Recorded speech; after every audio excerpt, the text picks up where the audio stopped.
Sisters Mill physically dragged my 7-year-old daughter off stage at school talent show because she was jealous her grandkids didn't get to perform, then violated restraining order by following us everywhere. Hi, I never thought I'd be writing about something like this, but here we are. My sister's mother-in-law, Paulina, 58F, was arrested 3 weeks ago at my daughter's elementary school fundraiser. She's now facing criminal charges for what happened that night, and our family is completely torn apart. Let me start from the beginning. My daughter Ruth, 7F, goes to Lincoln Elementary, and every year they host a talent show fundraiser to raise money for new playground equipment. It's nothing fancy, just kids doing little performances in the school gymnasium while parents buy overpriced cookies and coffee. The whole thing usually raises about $2,000, which isn't much, but every bit helps. My sister Jenny, 35F, has been married to Harvey, 37M, for 8 years. Paulina is Harvey's mother, and she's always been what you'd call intense. She moved to our town about 5 years ago after her husband died, supposedly to be closer to Harvey and Jenny. But really, she just wanted to control everything they did. She's the type who shows up unannounced, rearranges Jenny's kitchen cabinets, and then acts offended when Jenny asks her to stop. Jenny and Harvey have twin boys, Michael and Luke, both 6M. These kids are Paulina's whole world. She takes them to every activity, buys them expensive clothes, and constantly brags about how talented they are. She volunteers at their school, coaches their little league team, and basically treats them like they're destined for greatness. The boys are good kids, but Paulina has built up this fantasy where they're exceptional at everything. The talent show was scheduled for a Friday night in March. Ruth had been practicing her piano piece for weeks, a simple version of Twinkle Twinkle Little Star. She's been taking lessons for about a year and was excited to perform. I signed her up early because spots fill up fast, and the school limits it to about 20 acts to keep the show under 2 hours. Paulina found out about the talent show through Jenny and immediately wanted to sign up Michael and Luke. The problem was, by the time she tried to register them, all the spots were filled. The school has a strict first come, first served policy, and they stick to it. Paulina called the school office every day for a week, trying to get them to make an exception. She offered to donate extra money, volunteer more hours, anything to get her grandsons on that stage. The school secretary, Mrs. Rodriguez, 40SF, finally told Paulina that if anyone dropped out, she'd call her immediately. But she also explained that it was unlikely because the show was only 2 weeks away. Paulina did not take this well. She started showing up at the school during lunch hours, cornering teachers and asking them to talk to the principal.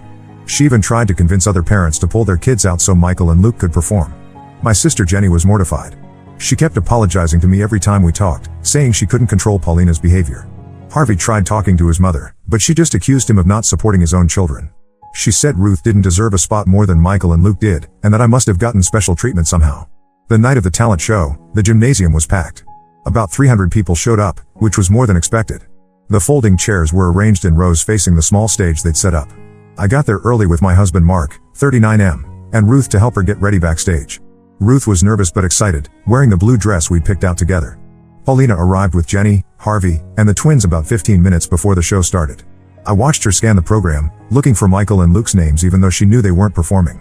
She kept shaking her head and muttering things I couldn't hear from across the room. The show started at 7 o'clock.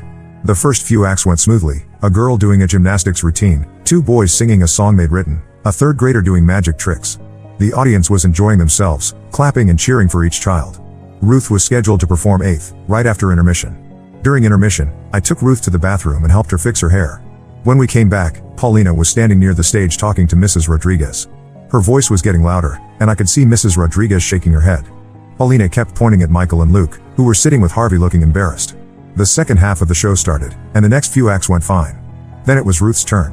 She walked onto the stage, sat down at the small keyboard they'd borrowed from the music room, and started playing. She was doing great, hitting all the right notes and keeping good rhythm. The audience was quiet and attentive. About halfway through the song, Ruth hit a wrong note. It wasn't a big deal, she paused for a second, found her place, and kept going. A few people in the audience smiled encouragingly. She finished the piece, stood up, and took a little bow like I'd taught her. Everyone clapped, and she walked off stage with a big smile. That's when Paulina lost it completely. She stood up from her seat in the 3rd row and started yelling about how unfair the whole thing was. She said Ruth had made mistakes and didn't deserve to be up there. She shouted that Michael and Luke were better musicians and should have been given a chance. The whole gymnasium went silent. Mrs. Rodriguez tried to calm her down, but Paulina wasn't listening. She pushed past the other parents in her row and headed toward the stage. The next act was supposed to be a group of 5th graders doing a dance routine, but they were still backstage getting ready. Paulina climbed the steps to the stage and grabbed the microphone. She started ranting about how the selection process was unfair and how her grandsons had been discriminated against. She said the school had favorites and that some kids got special treatment. She specifically mentioned Ruth by name, saying she'd played several wrong notes and shouldn't have been allowed to perform. The principal, Mr. Thompson, 50SM, came out from backstage and tried to get Paulina to leave the stage. She pushed him away and kept talking into the microphone. By this point, Ruth had come back to sit with me, and she was starting to cry. Other kids in the audience were getting scared and upset. Harvey finally got up from his seat and went to the stage. He managed to get the microphone away from Paulina, but she didn't stop yelling. She started accusing him of not standing up for his own children. She said he was a terrible father and that she was ashamed of him.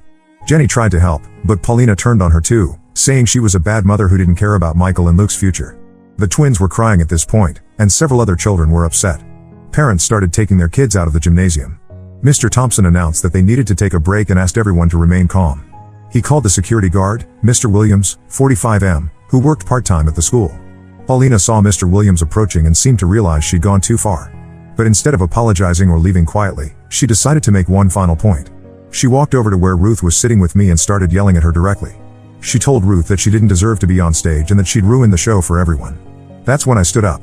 I told Paulina to stop talking to my daughter and to leave us alone. She got in my face and started screaming about how I thought I was better than everyone else. She said I'd probably bribed someone to get Ruth into the show and that I was raising a spoiled brat. Mr. Williams reached us at that point and asked Paulina to leave the building. She refused and said she had every right to be there since her grandsons attended the school. Mr. Williams explained that she was disrupting the event and needed to go. Paulina shoved him and said she wasn't going anywhere until someone listened to her complaints. That's when Mr. Williams called the police. He had to physically restrain Paulina because she kept trying to get back to the microphone. She was kicking and screaming and saying all sorts of things about how unfair everything was. Jenny and Harvey were trying to calm her down, but she wouldn't listen to them either. The police arrived about 10 minutes later. By then, most of the audience had left, and the talent show was officially over. Officer Martinez, 40SM, and Officer Chen, 35F, separated Paulina from everyone else and tried to get her side of the story. She immediately started telling them about how Ruth didn't deserve to perform and how the school was corrupt. Officer Martinez asked her to calm down and explain what had happened. Paulina kept interrupting him and wouldn't let him finish his questions. She demanded that they investigate the school's selection process and arrest Mr. Thompson for discrimination. Officer Chen tried to explain that being upset about a talent show wasn't grounds for filing criminal charges. That's when Paulina made her biggest mistake. She told the officers that if they wouldn't arrest Mr. Thompson, she wanted to press charges against me for harassment. She said I'd been rude to her and that I'd encouraged Ruth to make fun of Michael and Luke. None of this was true, but she seemed to believe it completely. Officer Martinez asked several witnesses what they'd seen. Mrs. Rodriguez, Mr. Thompson, and about 6 other parents all gave the same story. Paulina had disrupted the event, pushed Mr. Williams, and verbally attacked a 7-year-old child. Officer Chen asked Paulina if she wanted to reconsider pressing charges, since the witnesses didn't support her version of events. Paulina refused to listen. She said everyone was lying and that they were all part of some conspiracy against her family. She demanded that I be arrested immediately and said she'd sue the school if they didn't cooperate. Officer Martinez warned her that if she insisted on pressing charges, they'd have to investigate the whole incident, including her own behavior. She told him to go ahead and investigate. She said she had nothing to hide and that everyone would see how unfair the whole situation was. Officer Martinez asked her one more time if she was sure she wanted to proceed. Paulina said yes and demanded that they arrest me right then. Officer Martinez looked at Officer Chen and shook his head. He told Paulina to turn around and put her hands behind her back. She asked why, and he explained that she was being arrested for disorderly conduct, assault on a security guard, and harassment of a minor. Paulina started screaming that this was impossible and that she was the victim. The officers handcuffed her and read her rights. She kept yelling that she'd done nothing wrong and that everyone else was the problem. Jenny was crying, Harvey looked mortified, and the twins were hiding behind their father. As they led Paulina to the police car, she was still shouting about how unfair everything was. Ruth asked me why the police took Mrs. Paulina away. I told her that sometimes adults make bad choices and have to face consequences. We went home, and I spent the rest of the night trying to explain what had happened without making Ruth feel responsible for any of it. The next morning, Harvey called to apologize. He said Paulina had been released on bail and that she was staying with her sister in the next town over. Jenny was too upset to talk, but Harvey said she was devastated about what had happened. He asked if we could keep this between our families and not tell anyone else about it. I told him that was impossible since half the school had witnessed it. By Monday morning, everyone knew what had happened. Other parents were calling me to ask if Ruth was okay and to share their own stories about Paulina's behavior over the years. Apparently, this wasn't the first time she'd caused problems at school events. The court date is set for next month. Paulina hired a lawyer and is apparently planning to fight the charges. She's also threatening to sue the school for discrimination and me for emotional distress. Harvey says she's convinced she did nothing wrong and that everyone else is the problem. Jenny and Harvey are talking about moving to another state to get away from Paulina. Their marriage is strained because Harvey feels caught between his mother and his wife. Jenny blames him for not controlling Paulina earlier, and he says Jenny should have been more understanding of his mother's grief and loneliness. Ruth has been having nightmares about the incident. She keeps asking if she did something wrong during her performance. I've reassured her that she played beautifully and that none of this was her fault. But she's nervous about going to school events now, worried that something bad might happen again. The whole thing has torn our family apart.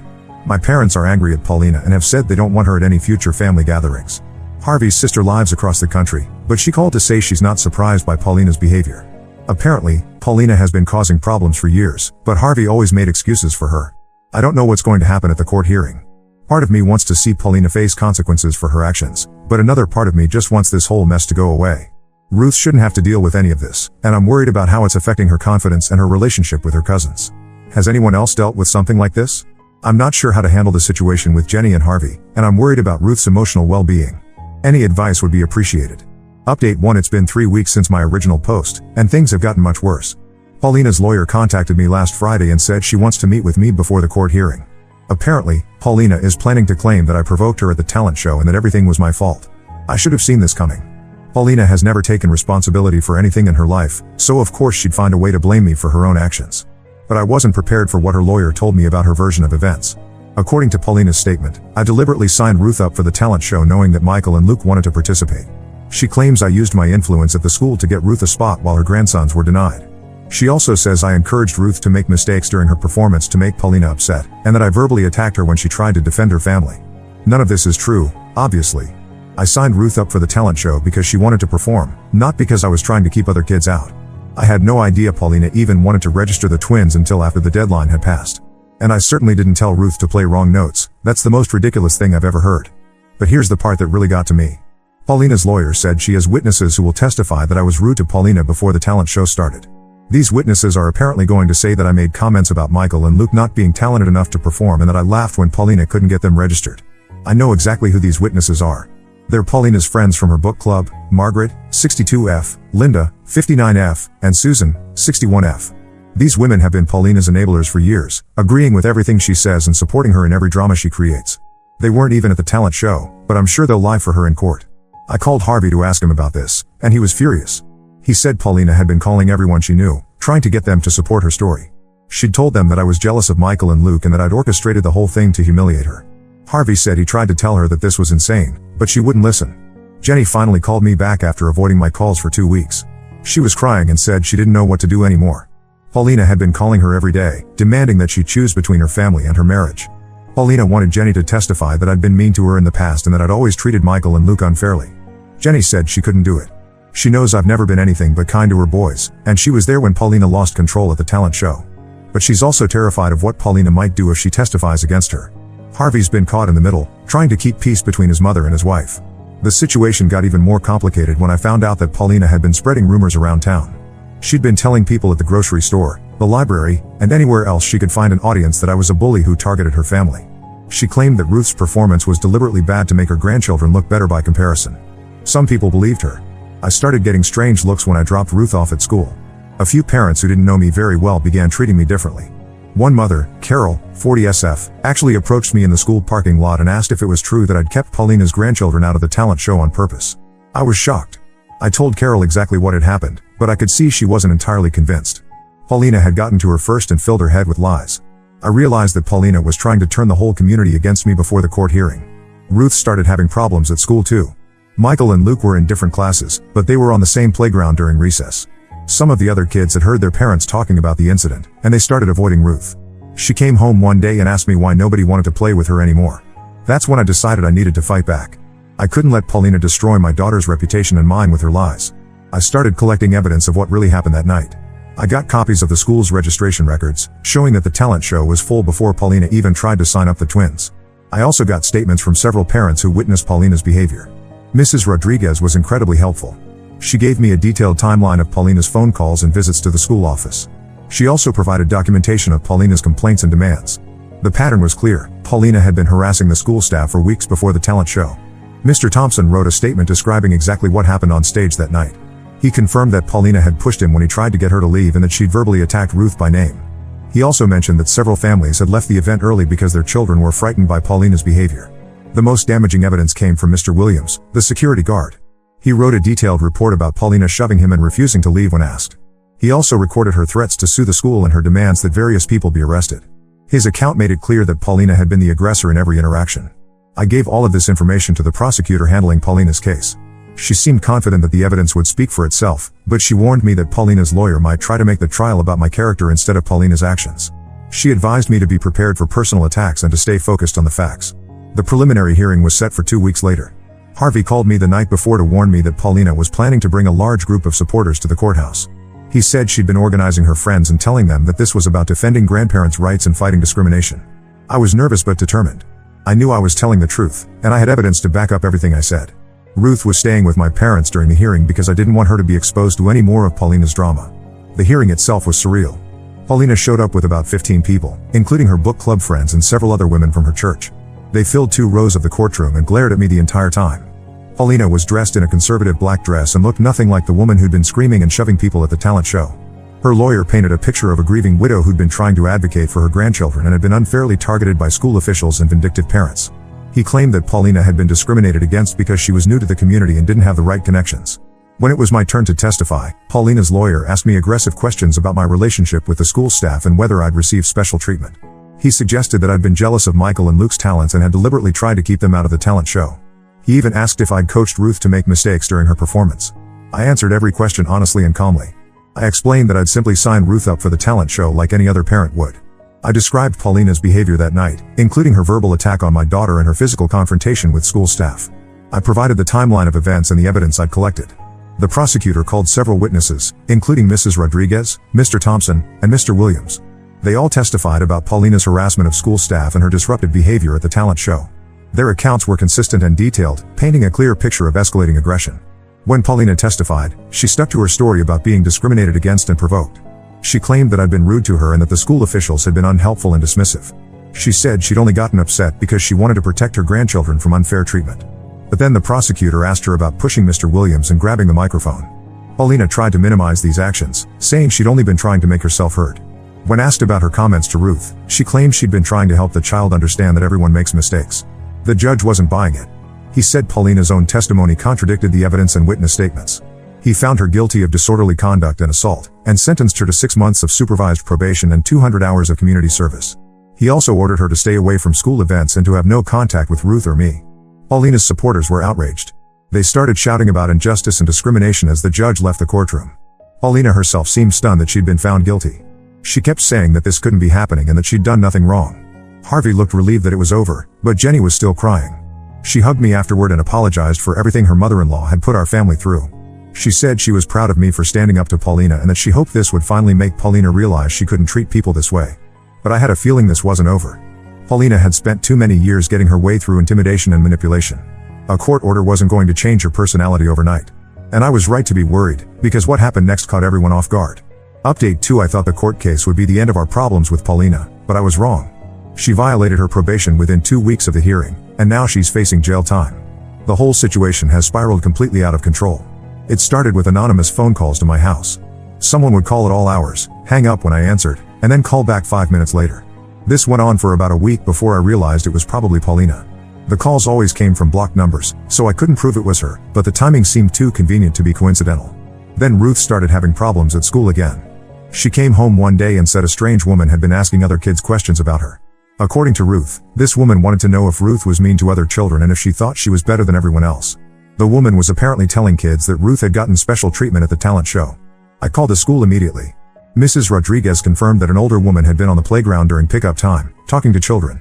The woman had left before any teachers could approach her, but several parents had seen her and thought it was odd. Mrs. Rodriguez said they'd increase supervision during pickup times and would call the police if the woman returned.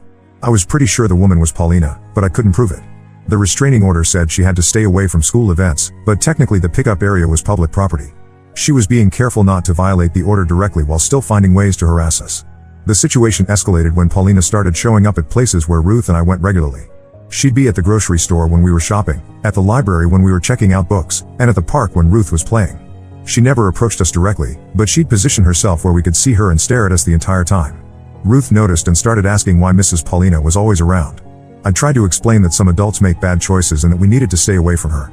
Ruth asked if Mrs. Paulina was still angry about the talent show, and I told her that some people have trouble letting go of things. The breaking point came 3 weeks after the court hearing. Ruth was at a birthday party for her classmate Sophie, 7F, at the local pizza restaurant. I was sitting with the other parents, watching the kids play arcade games and eat pizza. Everything was normal until Paulina walked in. She didn't come to our table or try to talk to Ruth directly. Instead, she went to the counter and ordered food like any other customer. But she kept watching Ruth and taking pictures with her phone. When Ruth noticed her, she came running over to me and asked why Mrs. Paulina was there. I was furious. This was clearly harassment, and Paulina was using a child's birthday party to intimidate us. I approached the manager and explained that there was a woman taking pictures of my daughter without permission. The manager asked Paulina to stop taking photos, and she claimed she was just taking pictures of the restaurant for a review. That's when Paulina made her biggest mistake. She walked over to where Ruth was playing and started talking to her directly. She told Ruth that she'd been watching her and that she knew Ruth had been spreading lies about her. She said Ruth needed to tell everyone the truth about what happened at the talent show. Ruth was terrified. She started crying and ran back to me. The other parents at the party were staring, and several of them recognized Paulina from the news coverage of the court case. Sophie's mother, Rebecca, 38F, asked Paulina to leave immediately. Paulina refused. She said she had every right to be there and that she wasn't doing anything wrong. She claimed that Ruth had been rude to her and that she deserved an apology. She also said that I'd been filling Ruth's head with lies and that someone needed to tell the child the truth. Rebecca called the police while I tried to calm Ruth down. The other kids at the party were getting scared and upset. Several parents took their children and left early. The whole party was ruined because Paulina couldn't leave us alone. When the police arrived, Officer Martinez recognized Paulina from the original incident. He asked her why she was at the restaurant, and she gave him some story about wanting to eat pizza and having no idea we'd be there. He wasn't buying it, especially when other parents confirmed that she'd been taking pictures of Ruth. Paulina's probation officer, Ms. Davis, 45F, was called to the scene. She reviewed the restraining order and determined that Paulina had violated it by approaching Ruth directly and harassing her. Paulina tried to argue that she'd only been trying to have a conversation, but Ms. Davis pointed out that any contact with Ruth was prohibited. Paulina was arrested again, this time for violating her probation. She was crying and saying that this was all unfair and that she'd done nothing wrong. She claimed that I'd set her up by bringing Ruth to the restaurant on purpose, which was ridiculous since it was a child's birthday party that had been planned for weeks. The arrest made the local news again. The reporter interviewed several parents who'd been at the party, and they all confirmed that Paulina had been harassing Ruth and disrupting the event. One father said he'd never seen anything like it and that Paulina seemed obsessed with a 7-year-old child. Harvey called me that night to apologize. He said he'd had no idea Paulina was violating her probation and that he'd been trying to convince her to get help for her anger issues. He also mentioned that Paulina had been asking him for Ruth's schedule and information about where we went regularly, which explained how she'd been showing up everywhere. Jenny was devastated. She said she'd been defending Paulina to her friends and family, trying to explain that she was just a lonely widow who'd made some mistakes. Now she realized that Paulina's behavior was more serious than she thought. She asked if there was anything she could do to help, and I told her the best thing she could do was make sure Paulina didn't get any more information about Ruth or me. The violation hearing was scheduled for the following week. Paulina's lawyer tried to argue that she'd been at the restaurant by coincidence and that the conversation with Ruth had been misunderstood. He claimed that Paulina was confused about the terms of her probation and hadn't realized she was doing anything wrong. But the prosecutor had statements from 6 witnesses who all described the same pattern of harassment. They also had the restaurant security footage, which showed Paulina watching Ruth for over an hour before approaching her. The evidence was overwhelming. The judge was not sympathetic. He said Paulina had shown a complete disregard for the court's authority and had continued to harass a child despite being explicitly ordered to stop. He revoked her probation and sentenced her to 60 days in jail, followed by another year of supervised probation with stricter conditions. Paulina's supporters were fewer this time. Even her book club friends seemed to realize that following a child around and disrupting birthday parties wasn't normal behavior. Margaret later told Harvey that she was concerned about Paulina's mental state and thought she might need professional help. Paulina was led away in handcuffs, still claiming that she'd done nothing wrong. She shouted that this was persecution and that she'd be vindicated eventually. The judge had to threaten her with contempt of court to get her to stop talking. After the hearing, Jenny and Harvey approached me. Jenny was crying and said she was ashamed of her mother-in-law's behavior. She promised that they'd make sure Paulina had no access to information about Ruth or me when she got out of jail. Harvey said he was considering cutting off contact with his mother entirely, but he wasn't sure how to handle the situation. I felt bad for them, but I also felt relieved that Paulina would be locked up for 2 months. Ruth had been having nightmares about the strange woman following her, and I hoped that some time would help her feel safer. The whole experience had been traumatic for a 7-year-old who just wanted to play piano at her school's talent show. But even with Paulina in jail, the damage to our family relationships was extensive. Harvey and Jenny's marriage was under strain because of disagreements about how to handle Paulina. My relationship with them was complicated by everything that had happened. And Ruth was still dealing with the emotional impact of being harassed by an adult who should have been protecting her. The 60-day sentence seemed like a long time, but I knew it would pass quickly. Paulina would be out in less than 2 months, and there was no guarantee that jail time would change her behavior. She'd already shown that court orders and probation meant nothing to her. I had to assume that she'd continue to be a problem when she was released. Ruth was finally starting to feel safe again, but I knew that could change quickly if Paulina resumed her harassment. I'd have to stay vigilant and be prepared to protect my daughter from a woman who seemed incapable of accepting responsibility for her actions or respecting boundaries. Update 3: Paulina was released from jail last week after serving her full 60-day sentence. She didn't learn anything from the experience, and now we're making the difficult decision to move to another state. I never thought it would come to this, but Paulina has made it impossible for us to feel safe in our own community. The problem started before she was even released. About 2 weeks into her jail sentence, Paulina began sending letters to anyone who would listen. She wrote to the school board, the mayor, local newspaper editors, and even the county sheriff. In these letters, she claimed that she'd been wrongfully imprisoned and that our family had orchestrated a conspiracy against her. The letters were rambling and paranoid, full of accusations that made no sense. She claimed that I had bribed school officials to get Ruth into the talent show and that I'd hired actors to pose as witnesses during her trial. She also suggested that the judge had been biased against her because he was friends with my family, which was completely false. Most people ignored the letters, but a few took them seriously. Paulina's church friends started a petition demanding that her case be reviewed. They collected about 50 signatures from people who didn't know the full story and presented it to the district attorney's office. The petition was quickly dismissed, but it showed that Paulina still had supporters who believed her version of events. Jenny called me during Paulina's 5th week in jail. She was crying and said that Paulina had been writing to her constantly, demanding that she visit and bring Michael and Luke.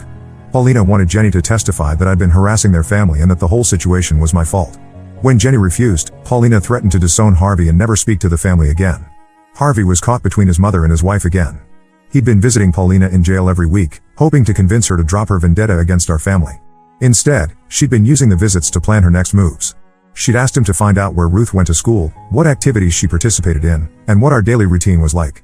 Harvey finally realized that his mother wasn't going to change. He told me that Paulina had become obsessed with proving that she'd been wronged and that everyone else was lying. She'd convinced herself that Ruth and I were the source of all her problems, and that she couldn't be happy until she'd gotten revenge against us. The week before Paulina's release, Harvey made a difficult decision. He told her that he wouldn't be picking her up from jail and that she wasn't welcome in his home anymore. He said he couldn't allow her to continue threatening his nephew and disrupting his marriage. Paulina was furious and told him that he was dead to her. Instead of being picked up by family, Paulina was released to a halfway house about 20 miles away. She was supposed to live there for 6 months as part of her extended probation, but she violated the rules almost immediately. She was caught using the facility's computer to look up our address and Ruth's school information. The halfway house director called Paulina's probation officer, and she was given a warning. But 3 days later, she was caught again, this time trying to get another resident to drive her to Ruth's school. She claimed she needed to apologize to Ruth for the misunderstanding, but the staff recognized this as a violation of her restraining order. Paulina was moved to a different facility further away, but the damage was done. She'd already gathered enough information to continue her harassment. She started calling Ruth's school and claiming to be her grandmother, asking about pickup times and school events. The school staff recognized her voice and refused to give her any information, but her attempts were frightening. Ruth began having nightmares again. She'd wake up crying and ask if the bad lady was coming back. I tried to reassure her that Paulina was far away and couldn't hurt her, but Ruth seemed to sense that the danger wasn't over. She started asking if we could move to a different house where Paulina couldn't find us. The final straw came 2 weeks after Paulina's release. Ruth was at soccer practice when I noticed a woman taking pictures from the parking lot. She was too far away for me to see clearly, but something about her posture and behavior reminded me of Paulina. I called the police, but by the time they arrived, the woman was gone. The next day, Ruth's teacher called me at work. She said a woman had come to the school office claiming to be Ruth's grandmother and asking to take her home early. The woman had the right last name and knew some details about Ruth, but she couldn't provide proper identification. The office staff refused to release Ruth and called the police. The woman left before the police arrived, but the school's security camera got a clear picture of her face. It was definitely Paulina. Officer Martinez reviewed the footage and confirmed that Paulina had violated her restraining order again. A warrant was issued for her arrest, but she'd already disappeared from the halfway house. Her probation officer said she'd left during the night without permission, violating the terms of her release. For 3 days, we didn't know where Paulina was. The police increased patrols around Ruth's school in our neighborhood, but there was no sign of her. I kept Ruth home from school and canceled all her activities. We stayed inside with the doors locked, afraid that Paulina might show up at any moment. Jenny called me on the 3rd day. She was sobbing and could barely speak. Paulina had shown up at her house in the middle of the night, demanding to see Michael and Luke. When Harvey refused to let her in, she'd broken a window and climbed inside. She'd woken up the twins and started telling them that Ruth was a bad child who'd gotten their grandmother in trouble. Harvey called the police, and Paulina was arrested in the twins' bedroom. She'd been hiding in the woods behind their house for days, watching the family and waiting for an opportunity to get inside. When the officers searched her belongings, they found detailed notes about Ruth's schedule, maps of our neighborhood, and photographs she'd taken of our house. This time, Paulina was charged with burglary, stalking, and violating a restraining order. The judge denied bail and ordered a psychological evaluation. Paulina's lawyer tried to argue that she was suffering from grief-related mental illness, but the prosecutor pointed out that her behavior showed clear planning and intent. The psychological evaluation revealed that Paulina had developed an obsessive fixation on Ruth and me. The psychiatrist said she'd convinced herself that we were responsible for all her problems and that she couldn't move on with her life until she'd gotten revenge. He recommended long-term treatment and said she posed a continuing threat to our safety. Paulina was sentenced to 18 months in prison, followed by 3 years of supervised probation. The judge also issued a permanent restraining order and ordered her to undergo mandatory psychiatric treatment. But even with Paulina locked up, I didn't feel safe anymore. The whole ordeal had lasted almost a year, and it had taken a toll on everyone involved. Ruth was afraid to go to school or participate in activities. Jenny and Harvey's marriage was barely surviving the stress. Michael and Luke were confused and upset about their grandmother's behavior. Our entire extended family had been torn apart by one woman's inability to accept consequences for her actions. Mark and I made the decision to move after talking to Ruth's counselor. She said Ruth needed a fresh start in a place where she could feel safe and build positive memories. We'd been considering a job opportunity in Colorado for months, and this seemed like the perfect time to make the change. We put our house on the market and started making plans to relocate. Ruth was initially sad about leaving her friends, but she was also excited about the idea of starting over somewhere new. She said she wanted to go somewhere where nobody knew about the bad lady and where she could play piano without being afraid. Harvey and Jenny decided to move too, but in a different direction. Harvey got a transfer to his company's office in Oregon, and they planned to leave as soon as the school year ended. Harvey said he needed to get his family as far away from his mother as possible, and Jenny agreed that a fresh start would be good for the twins. Before we left town, I met with the prosecutor to make sure Paulina couldn't find us when she was eventually released. They helped me seal our new address and Ruth's school records. They also set up a system to notify us if Paulina was ever released early or if she violated her probation again. The hardest part was explaining everything to Ruth without making her feel responsible for what had happened. I told her that sometimes adults make very bad choices that hurt other people, and that when that happens, families have to make changes to stay safe. She asked if we'd done something wrong, and I assured her that we hadn't, that Paulina's behavior was about her own problems, not anything we'd done. Our last week in town was bittersweet. Several neighbors came by to say goodbye and to express their support for our family. Mrs. Rodriguez from the school gave Ruth a card signed by all her teachers, wishing her luck in her new home. Even some of Paulina's former supporters stopped by to apologize for not understanding the situation earlier. Jenny and Harvey came over the night before we left. Jenny hugged me and said she was sorry for everything her family had put us through. She promised to make sure Paulina never got any information about where we'd moved, even after she was released from prison. Harvey thanked me for being patient with them throughout the ordeal and said he hoped we could rebuild our relationship once everyone had healed. We drove away early on a Saturday morning. Ruth sat in the back seat, holding her favorite stuffed animal and looking out the window at the town she was leaving behind. She asked if we'd ever come back to visit, and I told her that maybe someday, when she was older and felt ready. It's been 3 months since we moved to Colorado. Ruth loves her new school and has made several friends. She joined the school choir and is taking piano lessons again. She still has occasional nightmares about Paulina, but they're getting less frequent. Her new teacher says she's adjusting well and seems much more relaxed than when we first arrived. Mark found a great job with his new company, and I'm working part-time while Ruth settles into her new routine.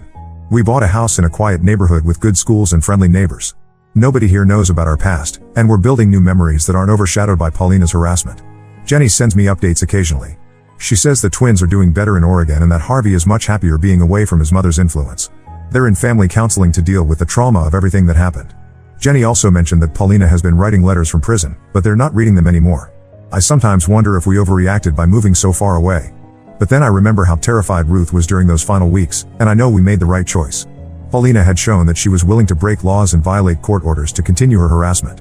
Even with her in prison, there was no guarantee that she wouldn't find a way to cause more problems when she was released. Ruth asked me recently if she could take piano lessons from the same teacher who taught her before we moved. I told her we'd find her a new teacher here, and she said that was probably better anyway. She wanted to learn new songs and make new memories that didn't remind her of the talent show. Sometimes I think about that night at the school fundraiser and wonder how things might have been different if Paulina had just accepted that the talent show was full. Ruth would have played her little song, the audience would have clapped, and everyone would have gone home happy. Instead, one woman's inability to accept disappointment destroyed multiple families and traumatized a child who just wanted to share her music. Paulina still has over a year left on her prison sentence, and then 3 more years of supervised probation. I hope she gets the help she needs during that time, but I'm not optimistic. Some people are so invested in being victims that they can't see how their own actions create their problems. Paulina seemed determined to blame everyone else for her choices, and prison time probably won't change that mindset. We're not in contact with Harvey and Jenny anymore, though I hope they're doing well in Oregon. The whole experience was too traumatic for everyone involved, and sometimes the healthiest thing is to start over completely. Ruth asks about her cousins occasionally, but she seems to understand that some relationships can't be repaired after certain events. I don't regret standing up to Paulina or pursuing legal action against her. Children deserve to be protected from adults who can't control their behavior, and Ruth needed to see that actions have consequences. But I do regret that it took so long for the adults in Paulina's life to recognize how dangerous she'd become. Moving across the country wasn't the ending I'd expected when I wrote my first post about the talent show incident. But sometimes protecting your family means making difficult choices and accepting that some relationships can't be saved. Ruth is safe now, and that's what matters most. We're building a new life here in Colorado, one day at a time. Ruth is learning that most adults are kind and reasonable, and that she doesn't have to be afraid of participating in school events or expressing herself. She's even talking about trying out for next year's talent show at her new school. This time, I'll make sure to arrive early and sit in the front row to cheer her on.